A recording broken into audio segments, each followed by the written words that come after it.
E eu queria falar um pouquinho com vocês hoje sobre a serenidade. Serenidade, esse estado vibracional, esse estado emocional e também espiritual, né, que a gente tenta tanto despertar em nós. É um jeito de sentir o mundo, né? Então, para a gente entender o que é a serenidade, a gente tem que pensar no seu adjetivo totalmente oposto, que é justamente a ansiedade. Então, o que é serenidade e o que é ansiedade? Bom, tudo para nós, nesse plano vibratório que a gente está, nessa condição espiritual que a gente se encontra no momento, envolve uma polaridade, né? É o material e o espiritual, é o bom e o mal, é o amor e o ódio, né? Então, todos os conceitos que a gente tem na nossa vida, eles estão relacionados a uma polaridade e uma polaridade oposta. Então, tudo que a gente vai olhar, tudo que a gente vai pensar a respeito de nós, a respeito das coisas, a respeito das pessoas, está baseado nessa lei de polaridade. É uma lei que a gente precisa entender como que ela funciona e como que ela influencia o universo ao nosso redor.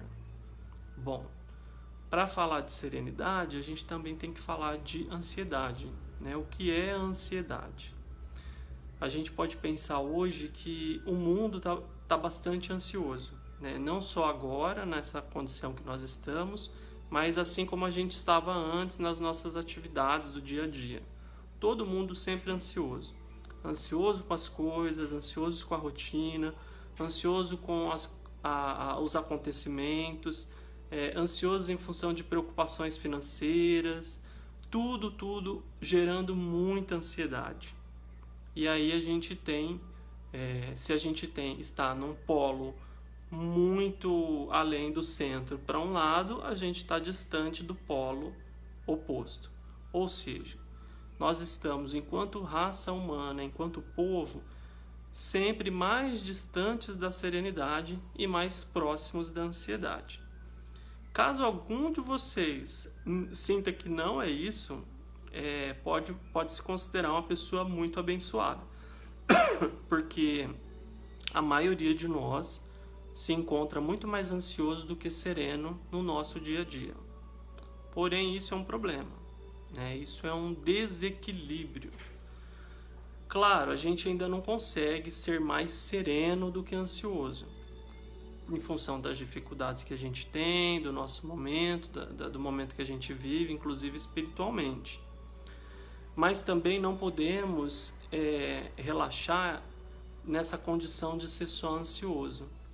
Assim como a busca, né, pela nossa espiritualidade, pelo nosso caminhar, ela precisa ser contínua, tudo o que envolve ir do material e do mais denso para o espiritual e mais sutil é interessante para a gente buscar, né? Então, essa busca do mais denso para o mais sutil, ela depende de nós para tudo.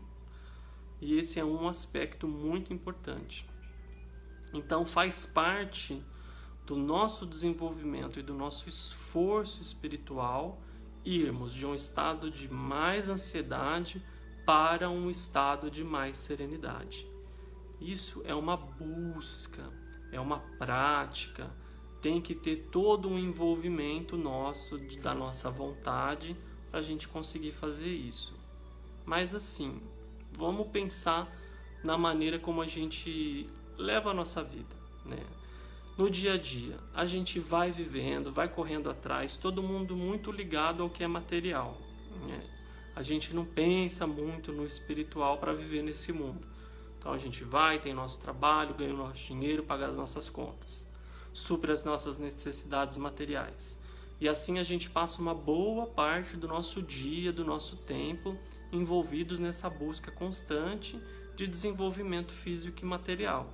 Temos que cuidar do corpo, tem que fazer exercício físico, tem que ir ao médico, tem que fazer exame, tem que trabalhar, tem que comer, tem que dormir, né? Então a gente envolve muito da nossa energia para o plano material e físico. E porém, né, nós não somos um ser apenas físico e material, nós também somos um ser espiritual. Aliás, na nossa essência, nós somos seres espirituais vivendo e se relacionando através do mundo físico. A gente deveria também se preocupar com essa parte que é espiritual, que é emocional, que é extrafísica. E a gente não tem o hábito de fazer isso. E isso começa muito cedo na nossa educação, né, na nossa cultura. Então vejam, a gente não ensina as nossas crianças como lidar com suas questões emocionais. A gente não teve isso na nossa própria educação. O que a gente aprende? Como viver nesse mundo, como se virar nesse mundo. Mas isso não foi sempre assim. A gente teve, enquanto humanidade, a gente teve um período, que é um período mais antigo, onde as preocupações com o lado emocional e o lado espiritual eram tão importantes quanto o desenvolvimento material. A gente está falando de um período há bastante tempo atrás, antes da Idade Média. Na época que os filósofos eram muito reconhecidos, as pessoas eram muito envolvidas com essas questões, a humanidade era muito envolvida com essas questões do extrafísico, de onde viemos, para onde vamos, né? E tudo isso era realmente uma preocupação constante para as pessoas. Fazia parte da educação, fazia parte da cultura, né? Então a gente vê lá na época do Cristo, né? A educação grega, os gregos eram muito pensantes, né? E quando a pessoa tinha uma educação influenciada pelos gregos, né? Pela educação grega, era uma educação diferenciada. E na Idade Média, com toda a confusão que se fez em função das concepções religiosas, tudo que não era considerado parte de uma determinada religião era considerado pecado, era considerado algo maligno, né, por determinações e por uma perseguição que houve, porque naquele momento a humanidade e as pessoas que estavam à frente de um movimento religioso, né, foram tomadas por ideia das forças do mal e acabaram influenciando a humanidade de uma forma muito negativa. Então, tudo que era considerado filosofia, as pessoas que se preocupavam com essas questões do eu, da natureza, do extrafísico, eram perseguidas, mortas e tendo suas vidas extremamente prejudicadas. E isso aconteceu por tanto tempo que a gente perdeu totalmente a preocupação, né? A gente nem se aproxima dessas questões. Então, as escolas que eram frequentes, né, que eram chamadas escolas de mistérios, né? Hoje a gente ouve falar das escolas de mistério, né? Vê esse nome, né? Um nome em função da nossa ignorância. A alquimia, né? Os alquimistas, que na verdade sempre a preocupação dos filósofos, dos alquimistas e das escolas de mistério eram ter estudos, empenho real, né, exercícios preocupados com o desenvolvimento emocional e o desenvolvimento espiritual das pessoas. Então era comum as pessoas se envolverem nessas atividades. Com o tempo, a religião foi meio que tomando o espaço das escolas de mistério, porém a instituição religiosa, todas até hoje, né, cada umas mais, umas menos, elas sempre vão administrando as teorias, né, do divino juntamente com os interesses da própria instituição. E isso foi feito na Idade Média de uma forma muito macabra, muito maligna. Porém, a Idade Média passou, as perseguições passaram. Hoje, a gente vive um período onde o conhecimento está na palma da nossa mão através da tecnologia, através da internet, a santa internet. Tem tudo na internet, tem todos os conhecimentos da humanidade, todos os pensamentos filosóficos do mundo, tudo está na internet. O meu pensamento está na internet, o pensamento de Platão está na internet, todas as religiões, todas as crenças, está tudo na nossa mão. Porém, a gente perdeu, depois da Idade Média, enquanto humanidade, nós perdemos a necessidade de pensar nisso. A gente não se incomoda mais.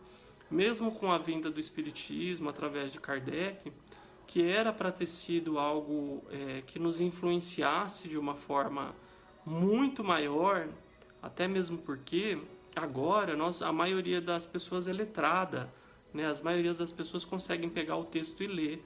Naquela época lá, na antiguidade, as pessoas não sabiam nem ler.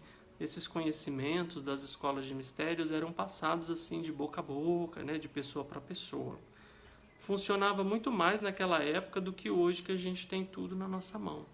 Então veja, que vergonhoso é o nosso estado enquanto humanidade, né? Nós temos tudo ao nosso dispor e nós não nos empenhamos com o nosso desenvolvimento. A gente tem que ficar ouvindo, e a gente também se acostumou a apenas frequentar uma instituição religiosa para aprender alguns conceitos. Então a gente vai e frequenta, mas a gente não assimila. Não conseguimos nos empenhar no dia a dia a aplicação de conceitos, né? Então a gente precisa realmente mudar essa perspectiva humana.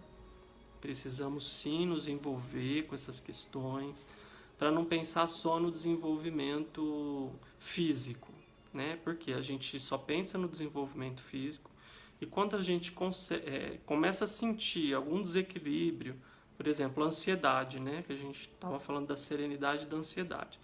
A ansiedade, quando a gente começa a sentir muita ansiedade, o que a gente faz? Começa a tomar um medicamento, começa a tomar um floral, começa a tomar um homeopático. O que é muito necessário, porque a gente precisa, quando a coisa sai muito do nosso controle, a gente precisa utilizar todos os recursos que a gente tem à mão.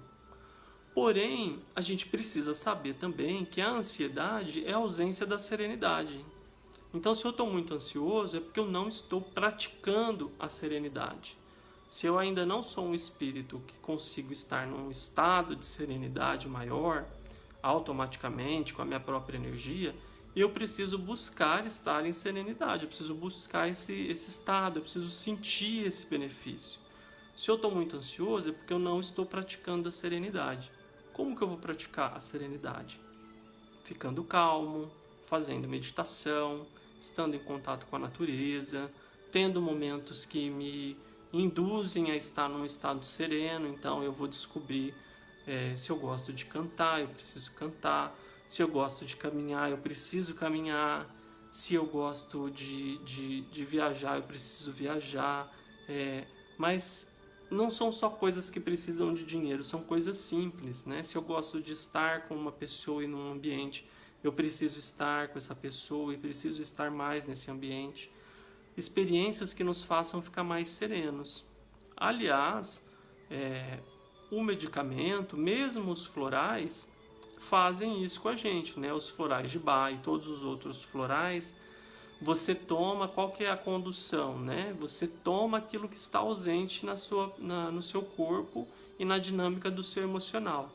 Então, se você toma muito medo, você vai tomar um floral que vai te conduzir, que vai te despertar coragem, né? Se você está muito ansioso, você vai consumir uma substância que vai te despertar a calma, a serenidade. E assim por diante, sempre trabalhando com essa polaridade, né? Então, os medicamentos e as substâncias, elas vão tentar nos dar uma ferramenta que vem da estrutura física e vibracional, porém, a gente tem que atingir essa condição com o nosso emocional, com a nossa própria ferramenta interior. Então, para quê? Para que quando a gente melhore, tire a substância material e a gente continue caminhando com a nossa própria estrutura. Não adianta eu ficar tomando medicamento, ficar fazendo uso de floral e não buscar despertar em mim mesmo, na minha consciência, no meu eu interior, aquele estado que eu estou precisando de uma substância para conseguir me sentir melhor. Então a gente precisa começar a se preocupar com isso, porque senão a gente passa a vida toda, e aí a hora que terminar o nosso tempo, chegar o nosso desencarne, a gente chega lá, senta e chora, né? Que é o que normalmente a gente faz. A gente olha para a experiência que a gente teve, senta e chora, porque a gente não buscou de fato essa evolução, né? De todas as coisas que são mais materiais e mais densas para um estado mais sutil. Então, além de você frequentar uma instituição religiosa, tenta se envolver também com alguma atividade filosófica, de fato, que te faça pensar. As escolas de mistérios de antigamente continuam aí, e é super importante a gente ampliar o nosso leque de informações, ampliar as nossas formas de pensar, né? Então tem várias escolas apropriadas para o desenvolvimento emocional e para o desenvolvimento espiritual, sem conceitos religiosos, por exemplo. No fundo, é só uma questão de palavra e de perspectiva, né? A religião apresenta os conceitos de um jeito, as escolas filosóficas apresentam os mesmos conceitos, mas com outras palavras, de uma outra forma. E é importante a gente caminhar por mais de um caminho, né? Porque aí a gente vai podendo, uma coisa vai complementando a outra, né? Então tem várias escolas, aí você tem que ver qual que você se identifica mais. Tem a Gnosis, tem a Rosa Cruz, tem a Academia Filosófica, tem vários locais que te façam pensar, te façam exercer esse seu lado, onde você vai encontrar os exercícios necessários para você se desenvolver. E aí você vai assimilar melhor até aquilo que você encontra dentro da sua instituição religiosa. Vai calçar melhor, vai te dar mais sustentação, né? E aí você vai dar um plus, né? Um ânimo na sua caminhada. Vai andar mais rápido, vai se desenvolver mais rápido. E aí conforme a gente vai sentindo os efeitos, se é bom para nós, a gente vai se envolvendo mais, vai ficando mais motivado, vai começando a ajudar as pessoas a entender também, né? E aí vai virando um ciclo positivo, um ciclo de luz, um caminho do bem. E aí de repente você está caminhando do lado do bem, do lado da luz, e é só manter, né? Você vai ver que automaticamente, quando você se aproximar do bem e da luz, tudo que é sombra na sua vida se afasta. Às vezes a gente passa muito tempo brigando com as sombras. E é nesse ponto que eu queria chegar a respeito da lei de polaridade. A gente passa muito tempo brigando com a ansiedade, mas é pouco tempo buscando um estado de serenidade. A gente passa muito tempo brigando com o ódio que a gente sente, enquanto deveríamos passar mais tempo buscando a sensação do amor, né? E assim para tudo que diz respeito a essa polaridade que nos influencia. A gente passa muito tempo em contato com o nosso físico, enquanto deveríamos passar mais tempo buscando contato com o nosso espiritual. Então precisamos prestar mais atenção nisso, nos capacitar, porque a única forma de você se livrar das suas questões mais grosseiras, seja a nível físico, seja a nível espiritual, seja a nível emocional, o único caminho que realmente funciona e que vai ser eficaz e definitivo é você desenvolver as suas experiências, as suas habilidades e a sua sustentação mais sutil. Porque a única forma de afastar as sombras é aproximar a luz. Não adianta a gente ficar tentando exorcizar as sombras, mandando ela embora. O que a gente precisa fazer é se aproximar da luz e a sombra se afasta. E isso cabe para tudo. Tá bem? Era isso que eu gostaria de falar para vocês hoje. Tenham ânimo, tenham luz e aproveitem todos os momentos para se instruir, para se elevar e se desenvolver. Fico à disposição de vocês, caso queiram dicas de palestra, de canal, no YouTube. Eu sigo alguns canais que me ajudam muito a elevar o pensamento, a pensar em coisas boas. Eu posso indicar para vocês algumas coisas, livros online da doutrina espírita, livros do Chico, a série do André Luiz. Tem várias coisas no YouTube que a gente pode ouvir enquanto a gente está fazendo alguma coisa, enquanto estou arrumando a casa, enquanto estou fazendo alguma tarefa. Eu posso estar estudando nessas ocasiões também. Até mais.